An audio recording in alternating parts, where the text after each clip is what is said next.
কথায় আছে পচা শামুকেই পা বেশি কাটে। রাজশাহীর বিপক্ষে রংপুরেরও হলো তাই। টস জিতে ফিল্ডিংয়ে রংপুর, সোলার উইকেটে ফায়দা নিল ভরপুর। সাইফের সুইংয়ে জিশান পরাস্ত, 2 রানেই উইকেট হারালো। সেখান থেকে এনামুল সাব্বিরের চেষ্টা, 11-র বেশি করতে পারলেন না রানটা। ডাউন দ্য উইকেটে খেলার প্রচেষ্টা, রাকিবের ঘূর্ণিতে পড়লেন কাট।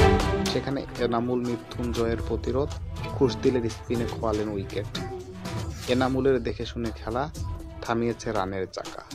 13 রানেই প্যাভিলিয়নের পথে রাজশাহী রান সংগ্রহ।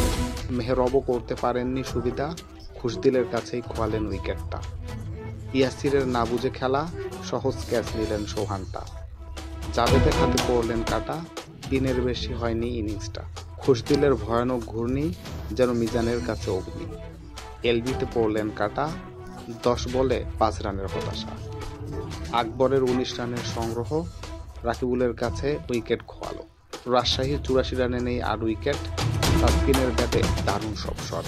13 রানেই ফিরলেন সাজঘরে, সাইফ উদযাপন করলেন নেচে নেচে। সেখানে শানজামুলের প্রতিরোধ, সাইফও ভাঙতে পারেননি সে অবরোধ।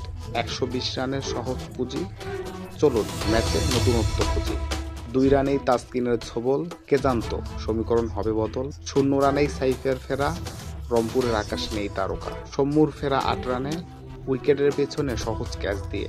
মেহেদির কাট খেলার চেষ্টা, দারুণ ক্যাচে আকবরের হাতে খেলা। 0 রানেই মেহেদির ফেরা, রংপুর দলে চিন্তার ঘনঘটা। নুরুল হাসানও করতে পারেননি রান, মৃত্যুঞ্জয়ের মুখে আনন্দের গান। আকবরের কাছে সবাই মুগ্ধ, শেষ হয়নি যুদ্ধ। সেখানে সাইফুদ্দিনের প্রতিরোধ, কে করবে তার ইনিংস অবরোধ।